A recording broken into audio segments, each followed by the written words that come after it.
Growing up, I learned how to pray the 5 daily prayers. By the age of 5, I had memorized the last 7 chapters of the Qur'an and recited those regularly. And I actually finished the entire Qur'an recitation in Arabic by the age of 5. So I would challenge people on the gospel. So for me, it was a matter of trying to prove that those things didn't happen. As I was trying to disprove those things, I realized the evidence for Jesus' death, deity, and resurrection was very strong. So let's try again. Is God a man? No. Is Jesus a man? Yes. So Jesus is not God. Yes, he is. They're equal. You just said God is not a man. Here we go again.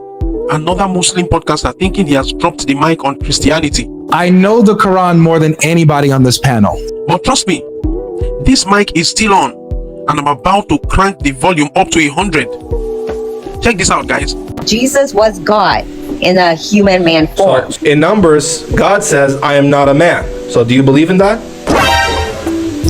God is, yeah, he's not a man, but Jesus is a man. So Jesus is not God. Yes, he is. That's the Son. Okay, well God says I am not. Well, God says I am not a man. Yeah, God is not a man, but Jesus is. But they're all. So Jesus is not God, because God is not a man. Yes, he is. So let's try again. Is God a man? No. Is Jesus a man? Yes. So Jesus is not God. Yes, he is. They're equal. You just said God is not a man. Because listen, it's like an egg. You have the shell, you have the egg, and you have the inside. They all are equal. Is the shell fully egg? The shell full? No. Okay. Is Jesus fully God? Yes. All right. Well, your analogy doesn't work. It's the Son. It's a Trinity. It's all equal one. Trinity. Well, I know you think it's a Trinity, but why should I believe in a Trinity? The podcaster says God is not a man, according to Numbers 23 verse 19. But bro, you just read half the story. Of course, in the Old Testament, God had not yet taken on flesh. But when the New Testament comes, God puts on humanity without losing divinity. That is like me putting on a princely regalia. I'm still me underneath the regalia, but the difference is I now look princely. It's like an egg. You have the shell, you have the egg, and you have the inside. They all are equal. Is the shell fully egg? The shell full? No. Okay. Is Jesus fully God? Yes. All right. Well, your analogy doesn't work. Now, when the Christian lady tries the egg analogy, the podcaster debunks it very fast. But sis, no. My sister, no. Forget egg, forget shell, forget yolk. That is breakfast, not theology.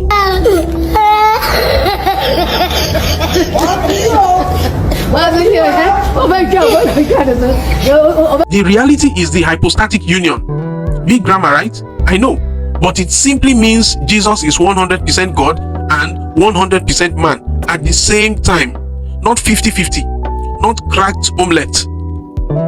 He is not God minus man or man minus God. He is both in one person, perfectly united. The podcaster was looking for a cheap gotcha moment, but honestly, he just scrambled the egg and missed the omelette.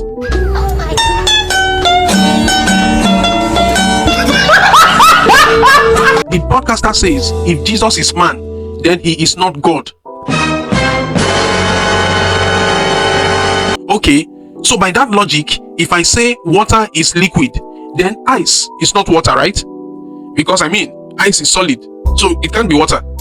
Just because Jesus took on humanity doesn't cancel his divinity. In fact, it is the whole point. God became man to reach us where we are.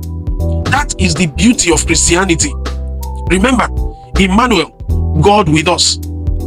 And don't forget that he came to the earth with the primary reason of dying for the sins of men. Hence, he needed to be fully man for the sacrifice to be just. But here's the real kicker. The reason Muslims keep missing this truth is because the mysteries of God are not revealed through arguments or debates. They are revealed through God himself. The Bible says in Proverbs 25 verse 2, it is the glory of God to conceal a matter and the honor of kings to search it out. Even in the Gospels, when Jesus spoke, most people did not understand him. Remember, for example, in John chapter 6, he said, unless you eat my flesh and drink my blood, you have no life in you. Everybody panicked. They thought he was starting a vampire cult. But only later did he explain the meaning to his disciples. Why? Because the mysteries of the kingdom are for those who truly seek God with sincerity and humility. And that is where we get to the second video. This is where things get really interesting. Because unlike our Muslim podcaster who just wants to score cheap debate points, here comes Nabeel Qureshi, a man who sincerely wanted to know the truth. He was looking for Allah. He was hungry for God. But in that quest, guess who he found? He found Jesus Christ. Growing up, I learned how to pray the 5 daily prayers. By the age of 5, I had memorized the last 7 chapters of the Qur'an and recited those regularly. And I actually finished the entire Qur'an recitation in Arabic by the age of 5. So I would challenge people on the gospel. Challenging one specific Christian, for the first time, someone was able to actually respond to my challenge. Islam very clearly denies some things about Jesus. It denies that he ever died on the cross, denies that he ever claimed to be God. Islam denies the death, deity, and resurrection of Jesus. Well, according to Paul, what do you need to believe in order to be saved? If you confess with your mouth that Jesus is Lord, believe in your heart that God raised him from the dead, you will be saved. The very 3 things Islam denies, you have to believe. So for me, it was a matter of trying to prove that those things didn't happen. As I was trying to disprove those things, I realized the evidence for Jesus' death, deity, and resurrection was very strong. When I realized the evidence was strong, then I turned my eyes to Islam and I said, how strong is the evidence for Islam? When I leveled the same criticisms I had leveled on Christianity on Islam, the foundation fell apart. And so that's when it became a matter between me and God of actually asking him to show me the truth. The only way you can really get guidance directly from him is through dreams. This dream was powerful. In this dream, I was standing at the threshold of a narrow door. At the other side of this doorway was a room that was set with a feast. And I knew in my dream that that room was heaven. I wanted to get into that room, but I couldn't, because at the other end of the doorway was my friend David. I couldn't get in because he was blocking the way, and so I looked at him and I said, David, I thought we were going to eat together. And he says, you haven't responded. When I woke up, I told my friend David the dream. He said, Nabeel, this dream is so clear. Just go to Luke chapter 13. And when I opened it up, there was a section there that was titled The Narrow Door. And when I saw it, my heart just stopped. What it says is Jesus was going through the towns and villages preaching the good news. And the disciples said, Lord, are many going to be saved? And he said, make every effort to enter through that narrow door. And you will see people sitting inside at the feast of the kingdom of heaven. I knew that God had given me a dream straight out of the Bible, and he placed me inside a parable, showed me exactly where I was, and he left my decision up to me. And it was very clear for me at that point what I needed to do. In order for a Muslim to become a Christian, they have to be willing to give up a lot. It wasn't just me saying, I'm going to change my beliefs. It's me saying, I'm going to leave my family and everything they've stood for. I asked God to comfort me through it. Matthew chapter 5 in the Beatitudes. Blessed are those who mourn, for they shall be comforted. Wow. It was like my heart was just electrified into life when I read that, and my life has never been the same. Can you see the difference? When someone humbly seeks God with an open heart, God himself shows up. Jesus said in Matthew 7:7, ask and it shall be given you. Seek and you shall find. Knock and it shall be opened unto you. Nabeel went searching, and instead of finding Allah, the Allah of the Quran, he found the risen Christ of the Bible.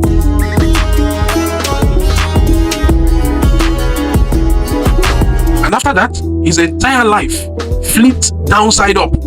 He started exposing the contradictions in the Quran and leading multitudes to Christ. It is not about arguments. It's not about debates. It's about revelation, and revelation only from God himself. That is the difference between head knowledge and God opening your eyes.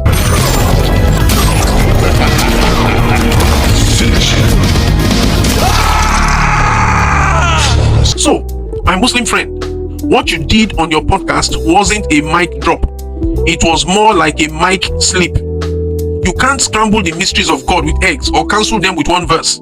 It takes humility, sincerity, and a heart that genuinely seeks the truth. I would strongly advise you to borrow a leaf from Nabeel Qureshi. He came looking for Allah but found Jesus, the only way, the truth, and the life.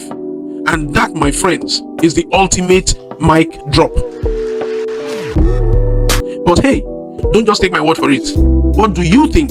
Did the Muslim podcaster land a knockout, or did he just miss the mystery of Jesus completely? Drop your thoughts in the comments. I'm reading everything and I'm responding to every comment. Please do well to like this video and subscribe to my channel. Thanks for watching and bye for now.